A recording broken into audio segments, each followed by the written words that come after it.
নমস্কার। যুক্তি তর্ক সঙ্গে অর্কই আপনাদের স্বাগত। আপনাদের সঙ্গে আমি অর্কপ্রভ সরকার।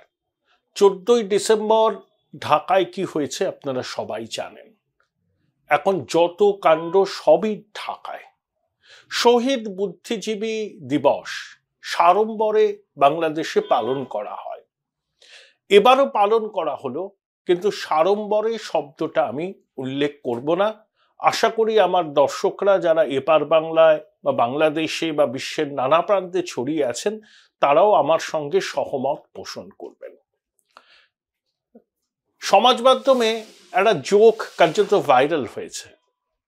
রসিকতা করে নেটিজেনরা লিখছেন যে পুরুষ মানুষদের কখনো তাদের বেতন জিজ্ঞাসা করতে নেই, মহিলাদের বয়স জিজ্ঞাসা করতে নেই, আর জামাতে ইসলামীদের জিজ্ঞাসা করতে নেই 71 সালে 14ই ডিসেম্বর তাদের ভূমিকা কি ছিল। সেই জামাতে ইসলামী 14ই ডিসেম্বর শনিবার ঢাকা প্রেস ক্লাবে শহীদ বুদ্ধিজীবী দিবস পালন করেছে। পাপস্খালন, লোকের চোখে ধুলো দেওয়ার কৌশল, নাকি রাজাকার আল শামস আল বাদরের নাতি পুতিরা বাংলাদেশের মানুষের চোখে ধুলো দিতে চাইছেন?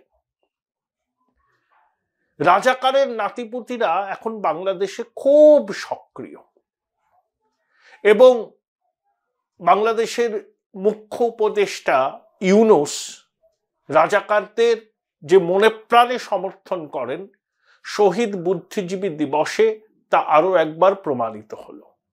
শহীদ বুদ্ধিজীবীদের স্মারকস্থলে ডক্টর ইউনূস গিয়েছিলেন একেবারে জুতো পরে, সঙ্গে ছিল না কোনো পুষ্পস্তবক।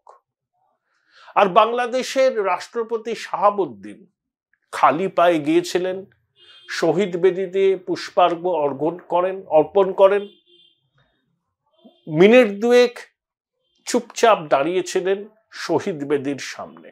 শ্রদ্ধা নিবেদন এভাবেই করা যায়। আর ইউনূস জুতো পায়ে শহীদ বেদিতে চলে এলেন। দেখুন, এটা একটা শিষ্টাচার। সমস্ত মানুষ মানেন কোন শহীদ বেদিতে গেলে পরে জুতো খুলে যেতে হয়। সুৎখর ইউনূসের এই বোধ নিশ্চয়ই আছে, কিন্তু ইচ্ছাকৃতভাবে তিনি শহীদ বুদ্ধিজীবীদের অপমান করলেন। কারণ ইউনূস নিজে মুক্তিযুদ্ধ বিরোধী, নিজে রাজাকারদের সমর্থক এবং তার সরকার টিকে আছে জঙ্গি জিহাদিদের সমর্থনে। বাংলাদেশের সরকারের পক্ষ থেকে স্কুল কলেজে বিজ্ঞপ্তি দিয়ে জানানো হয়েছিল শহীদ বুদ্ধিজীবী দিবস পালন করা হবে ঠিকই, কিন্তু সেখানে কোনো আলাপ আলোচনার পরিসর রাখা হয়নি। কারণ আলাপ আলোচনা, সেমিনার প্রভৃতি হলে রাজাকার, জামাতে ইসলামী, আল শামস, আল বাদার যারা মুক্তিযুদ্ধ বিরোধী শক্তি তাদের কথা চলে আসবে আলোচনায়। তাদেরকে বাদ রেখে তাদের ভূমিকাকে তুলে না ধরলে তো কোনো আলোচনাই স্বয়ংসম্পূর্ণ হতে পারে না। এটা ভেবেই শেষ পর্যন্ত সরকার আলাপ আলোচনা নিষিদ্ধ করেছে।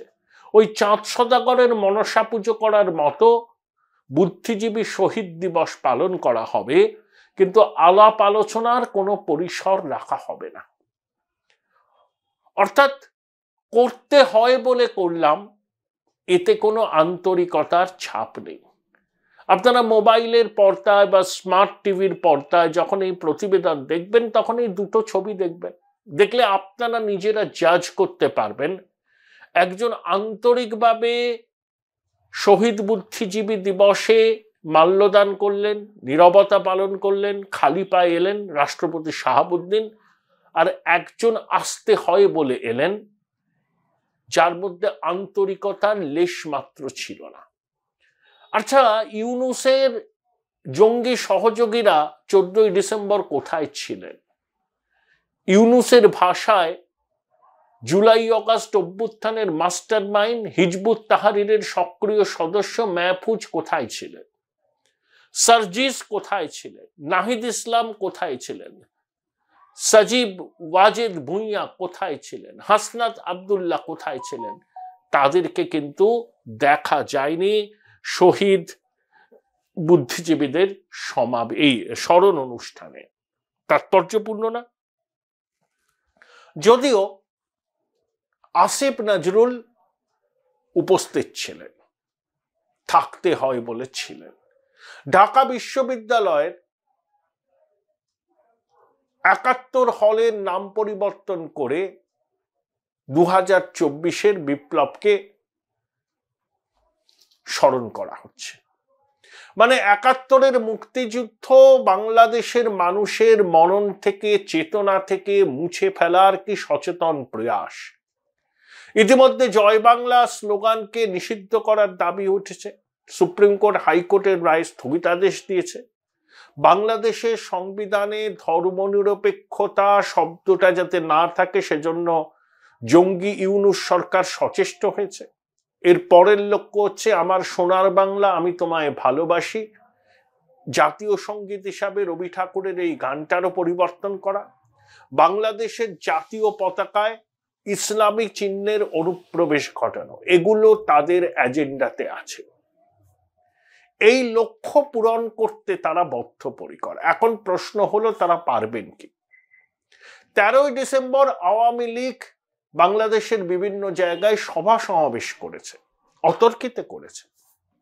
আগে আওয়ামী লীগ সভা সমাবেশ করলে বাংলাদেশের মানুষ প্রতিবাদ করতেন, সভা সমাবেশ বন্ডুল করে দিতেন। কিন্তু এবার সেটা হয়নি, বরঞ্চ আওয়ামী লীগের সভা সমাবেশে পথ চলতি মানুষ আগ্রহ নিয়ে শুনেছেন কি বলতে চাইছে বাংলাদেশের সাবেক শাসক দল।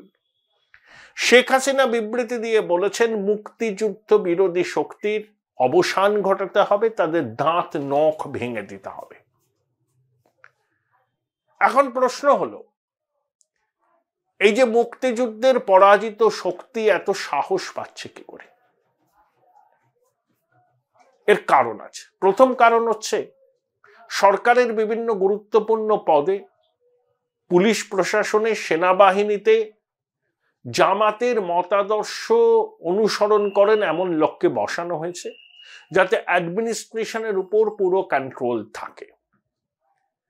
এই ছাত্র জনতা এবং দুষ্কৃতীদের হাতে লুট করা অস্ত্র সামগ্রী রয়েছে, তারা সেই অস্ত্র সামগ্রীকে ব্যবহার করে যারা তাদের জমানার সিদ্ধান্তের প্রতিবাদ করবেন তাদেরকে খুন করবেন, একদম নিশ্চিন্ত। সেই জন্য বাংলাদেশের মানুষ কিছুটা গুটিয়ে আছেন। কিন্তু 1 মাস আগেও তারা যেভাবে নীরব ছিলেন, এখন কিন্তু সেরকম নীরব তারা নয়। 32 নম্বর ধানমন্ডিতে শেখ মুজিবের বাড়ির সামনে আমি দেখলাম 2 জন মহিলা গিয়েছেন, তাদের ঘিরে ধরে স্লোগান দেওয়া হচ্ছে পতিত ফ্যাসিবাদ নিপাত যাক, আপনারা কেন এসছেন? সেই মহিলাও অদম্য সাহস নিয়ে 2 জন জয় বাংলা বলছেন, জয় বঙ্গবন্ধু বলছেন। এই যে প্রতিবাদটা, নাগরিক প্রতিবাদটা ঢাকার রাস্তায় দেখা যাচ্ছে, এটা কিন্তু একটা শুভ লক্ষণ। কেন আমি শুভ লক্ষণ বললাম? আমার বাংলাদেশের বন্ধুরা বলতেই পারেন যে বাংলাদেশের মসনদে কারা ক্ষমতাসীন হবে তাতে ভারতের কি এসে যায়? সত্যি বাংলাদেশের অভ্যন্তরীণ বিষয়ে নাক গলাবার কোনো ইচ্ছা ভারত সরকারের নেই এবং ভারতবাসীরও নেই। কিন্তু আমাদের কনসার্ন কি? আমাদের কনসার্ন হচ্ছে বাংলাদেশে যেভাবে জঙ্গিবাদের চাষ হচ্ছে তাতে আমাদের পড়শি দেশ জঙ্গিদের আশ্রয়স্থল, জঙ্গিদের অবাধ বিচরণ ভূমি হয়ে উঠবে এরকম চলতে থাকলে। এবং সেই জঙ্গিরা ঘোষিত ভারত বিরোধী। তারা ইতিমধ্যে হুমকি দিচ্ছে চিকেন নেকে আক্রমণ করার, উত্তর পূর্ব ভারতকে বিচ্ছিন্ন করার। 174 জন জঙ্গিকে ইউনূসের অন্তর্বর্তী সরকার মুক্তি দিয়েছে। যে অস্ত্র পুলিশের অস্ত্রাগার থেকে লুট হয়েছিল সেই অস্ত্র এখনো সেনাবাহিনী উদ্ধার করতে পারেনি। সেই বেআইনি অস্ত্র রয়েছে জঙ্গি জিহাদিদের হাতে। Join Indian Institute of Hotel Management now. Right choice, right decision. পাক মৌলবাদীরা বলছেন যে অ্যাটম বোমা দিয়ে তারা বাংলাদেশকে সহায়তা করবে। অর্থাৎ ৭১-এ পাকিস্তান ভারতের সঙ্গে যুদ্ধের পরাজয়কে তো মানতে পারেনি, সেই জন্য ভুট্টো বলেছিলেন না ১০০০ বছর ধরে হিন্দুস্তানের বিরুদ্ধে আমাদের লড়াই চলবে। এখন একটা সুযোগ পেয়েছে পাকিস্তান যে বাংলাদেশের মাটিকে ব্যবহার করে ভারতে বিচ্ছিন্নতাবাদী হামলা চালানোর, ঠিক যেটা তারা মুম্বাইতে করেছিল, সংসদে হামলা করেছিল, পাঠানকোটে করেছিল। পাকিস্তানে এখনো সীমান্তের ওপার থেকে পাক আর্মির সক্রিয় সহযোগিতায় ভাড়াটে জঙ্গিরা ঢুকছে, তারা সাধারণ মানুষ, সেনাবাহিনীকে আক্রমণ করছে, নিজেরাও খতম হচ্ছে। অর্থাৎ একটা অশান্তির পরিবেশ তারা জিয়ে রাখতে চায় কাশ্মীরে। সেই সুযোগ তারা খুঁজছে পশ্চিমবঙ্গ, আসাম, মেঘালয়, ত্রিপুরা, উত্তর পূর্বে এই একই রকম নাশকতার কাজ করা, এবং তাতে বাংলাদেশের জমিকে তারা ব্যবহার করতে চায়। এটাই আমাদের উদ্বেগের কারণ। বাংলাদেশের মানুষও বুঝছেন যে যেভাবে তাদের এই অন্তর্বর্তী সরকার চলছে, অচিরেই বাংলাদেশ দ্বিতীয় আফগানিস্তান হবে এবং তারপরে গৃহযুদ্ধ অবশ্যম্ভাবী। বাংলাদেশের অবস্থা সিরিয়া, ওই আপনার লেবানন, ওই সমস্ত রাষ্ট্রের মতো হতে পারে। কারণ জঙ্গি জেহাদিরা যে কোনো মূল্যে বাঙালি জাতীয়তাবাদ, বাংলাদেশি জাতীয়তাবাদ, মুক্তিযুদ্ধের স্মৃতি সব কিছু বাঙালির মন থেকে মুছে ফেলতে চায়। সেই কাজে তারা সফল হবেন কিনা সেটা নির্ভর করছে বাংলাদেশের মানুষ কিভাবে এই অপচেষ্টাকে রুখে দিতে পারবেন। শুনুন, ৪ মাস হয়ে গেল ইউনূস সরকারের। আপনি যদি তাদের রিপোর্ট কার্ড দেখেন, দেখবেন নতুন আলু কিলো হচ্ছে ৯০ টাকা, পুরনো আলু ১১০ টাকা।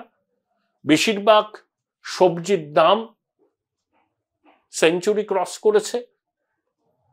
বাংলাদেশের মানুষ মাছ খেতে ভালোবাসেন, আমরাও বাসি, কিন্তু এমনই বাংলাদেশে মাছের দাম, বিভিন্ন খবরের কাগজে সেখানে লেখা হচ্ছে সাধারণ মানুষ মাছ তো খেতে পাচ্ছেন না, মাছ কিনতে না পেরে তারা মাছের কাঁটা কিনে খাচ্ছেন। এটা হচ্ছে ইউনূস সরকারের অবদান। ৩০% বেকার, তার মধ্যে ১৫% শিক্ষিত বেকার। ইউরোপে, আমেরিকায় বাংলাদেশের উৎপাদিত গার্মেন্টস রপ্তানি হতো, সেটা অনেকটা কমে গেছে। বাংলাদেশ IMF এর কাছে বেল আউট প্যাকেজ চাইছে। পশ্চিম দুনিয়া সহ পৃথিবীর অন্যান্য দেশ বাংলাদেশের ধর্মীয় সংখ্যালঘুদের উপর অত্যাচার নিয়ে সরব। ব্রিটেনের হাইকমিশন বিবৃতি দিয়ে জানিয়েছিল বাংলাদেশে যে কোনো মুহূর্তে সন্ত্রাসবাদী হামলা হতে পারে, ধর্মীয় স্থানে হতে পারে, সভা সমাবেশ হতে পারে, এবং সেই হামলার টার্গেট হবেন অমুসলিমরা। এবং আমার ধারণা শুধু অমুসলিমরা নয়, ধর্মীয় সংখ্যালঘুরা নয়, বিদেশিরা নয়, মুক্তিযুদ্ধ বিরোধী শক্তিও। তাহলে নিজের পাপস্খলনের জন্য ইউনূস ভারত বিরোধী শটটাকে চড়া করতে চাইছেন। জাতীয় ঐক্য, ভারত আক্রমণ করবে, ইত্যাদি ইত্যাদি। প্রথম কথা বলে নিই, ভারত সম্প্রসারণবাদী রাষ্ট্র নয়, ভারত আক্রমণ করবে না। কিন্তু বাংলাদেশের মাটি থেকে যদি দেখা যায় এমন চক্রান্তের জাল রচনা হচ্ছে যেটা ভারতের ১৪০ কোটি ভারতবাসী নিরাপত্তার পক্ষে বিপজ্জনক, তখন ভারত তো আর চুপ করে বসে থাকবে না। ভারত যেটা করার সেটা করবে। পাকিস্তান হারে হারে জানে সার্জিক্যাল স্ট্রাইক জিনিসটা কি বস্তু। যদিও আমরা সীমানায় নিরাপত্তা জোরদার করেছি, সেনা মোতায়েন করা হয়েছে। সবসময় সীমান্তে সেনা মোতায়েন আন্তর্জাতিক আইনের পরিপন্থী। আধা সামরিক বাহিনীকে তৎপরতা বাড়ানো হয়েছে। এখন বাংলাদেশের পূর্ব প্রান্তই তো অশান্ত। আরাকান আর্মি যেভাবে রাখাইন প্রদেশ দখল করে নিয়েছে, মংডুতে পুরোপুরি তাদের দখলে চলে গেছে। 270 কিলোমিটার পুরো অঞ্চল বাংলাদেশ এবং মায়ানমারের সীমানায় নাফ নদী আছে। নাফ নদীতে আরাকান বাহিনীর টহল চলছে, পণ্য চলাচল কিছু চলতে পারছে না, এবং রোহিঙ্গাদের তারা খেদাচ্ছে। এই রোহিঙ্গারা আবার মায়ানমারের জুন্টা বাহিনীর সমর্থক। 10 লক্ষ রোহিঙ্গা ইতিমধ্যেই বাংলাদেশে আছে, আরো 4.5 লক্ষ রোহিঙ্গাকে আরাকান আর্মি মায়ানমারের জমি থেকে তাড়াবে, তারা বাংলাদেশে আসবে। তাহলে বাংলাদেশ এই চাপ নিতে পারবে? ইতিমধ্যে সেন্ট মার্টিন দ্বীপের সঙ্গে বাংলাদেশের মূল ভূখণ্ডের যোগাযোগ কার্যত বিচ্ছিন্ন, কারণ আরাকান আর্মি নাফ নদীতে কোনো রকম যান চলাচল মানে নৌকা চলাচল, লঞ্চ চলাচল বন্ধ করে দিয়েছে, কেউ যেন যেতে না পারে। এখন মায়ানমার দ্বিখণ্ডিত হবে, আজ না হয় কাল। তাহলে আরাকান আর্মির সঙ্গে ইউনূসের কথা বলতে হবে। আগে চট্টগ্রাম, কক্সবাজার, সেন্ট মার্টিন দ্বীপের নিরাপত্তা সুরক্ষিত করুক জঙ্গি ইউনূসের অন্তর্বর্তী সরকার, তারপর ভারতের দিকে চোখ তুলে চাইবে।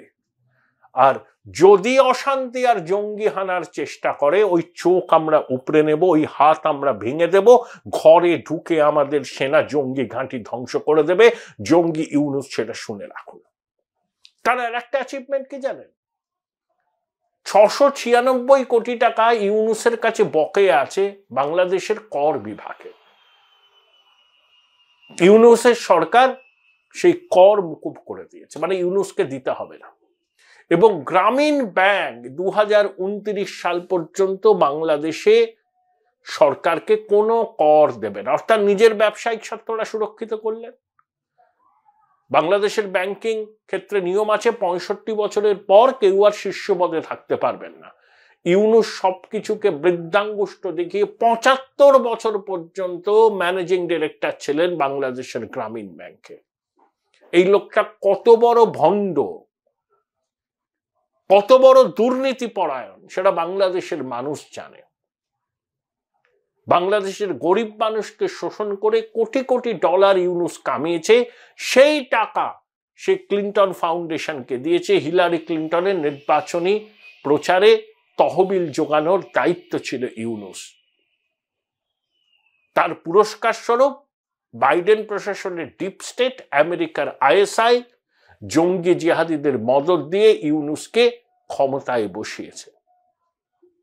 একেবারে ডিল, একেবারে ডিল। কেন গ্রামীণ ব্যাংকের ম্যানেজিং ডিরেক্টরের পদ থেকে ইউনূসকে অপসারণ করা হয়েছে, কেন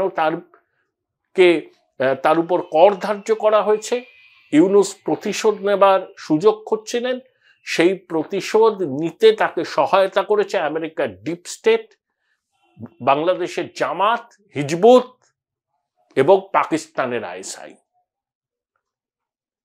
এখন সেটা দিনের আলোর মতো স্পষ্ট। বিভিন্ন পশ্চিমী গণমাধ্যমে বিস্তারিতভাবে এই কনস্পিরেসির বিষয়টা লেখা হচ্ছে।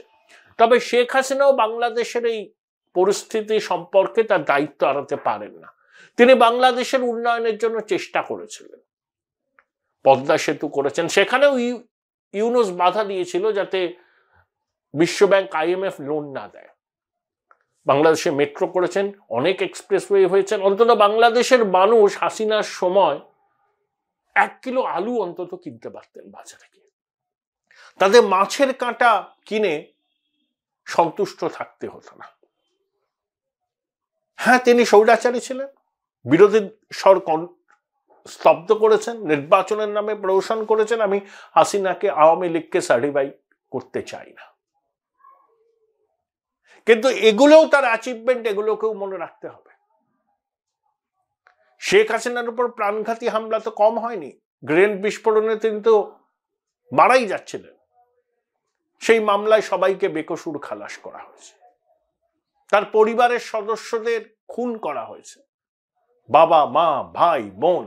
শুধু হাসিনা রেহানা ছিলেন না বলে বাঁচতে পেরেছিল। আপনি যদি ওরকম দায়িত্বে থাকতেন এবং আপনার পরিবার নিশ্চিহ্ন হয়ে যেত জঙ্গি, জিহাদি এবং সামরিক বাহিনীর একটা অংশের বিশ্বাসঘাতকতায়, আপনি কি স্থির থাকতে পারতেন? এই প্রশ্নটাও বাংলাদেশের সাধারণ মানুষের কাছে আমার রইল। এখন ইউনূস এই ছকটা করেছে নিজের অপদার্থতা ঢাকতে, ভারত বিরোধী জিহাদ বা সার্ককে পুনরুজ্জীবন করবেন। আরে পাকিস্তান যতক্ষণ না জঙ্গি কাঠামো ধ্বংস করছে, ভারত বিরোধী জঙ্গি কার্যকলাপকে মদত দেওয়া বন্ধ করছে, ততদিন সার্ক হবে না। আমাদের তো বিমস্টেক আছে, কলম্বো প্ল্যান আছে। এটা হচ্ছে ইউনূসের এক নতুন ছক। সার্ককে পুনর্গঠন করো, সার্ককে অভিন্ন কারেন্সি করো। তবে বাংলাদেশের মানুষ ইউনূসকে তাড়াবে। তারা বুঝছেন, নিজের জীবন দিয়ে বুঝছেন যে কি ছিল এখন কি হলো। এই সমস্ত বিষয় থেকে নজর ঘোরাবার জন্যই ভারত বিরোধী অবস্থান, জাতীয় ঐক্য, মুক্তিযুদ্ধের স্মারকের অবমাননা, ভাঙচুর করা, ধর্মীয় সংখ্যালঘুদের নিপীড়ন করা এবং জুতো পায়ে শহীদ বুদ্ধিজীবী দিবসে শহীদস্থলে চলে আসা, অর্থাৎ পদে পদে মুক্তিযুদ্ধের স্পিরিটকে অপমান করা। এটাই ইউনূস আর তার জঙ্গি শাসকদের একমাত্র কর্মসূচি। বাংলাদেশের মানুষ এটা বুঝছেন এবং আমার যেটা মনে হয়, তাদের প্রতিবাদ এবার ভাষা পাচ্ছে, রাস্তায় সেই প্রতিবাদ আস্তে আস্তে সংগঠিত হচ্ছে। তারাও জানেন প্রতিবাদ সচেতনতার ভাষা। তাই 13ই ডিসেম্বর বাংলাদেশে যেভাবে আওয়ামী লীগ বিভিন্ন জায়গায় ছোট ছোট সমাবেশ করেছে, তাতে যেভাবে সাধারণ মানুষ উপস্থিত হয়েছে, এটাই প্রমাণ করে যে বাংলাদেশের মানুষের মোহভঙ্গ হচ্ছে এই অন্তর্বর্তী ইউনূস প্রশাসনের বিরুদ্ধে।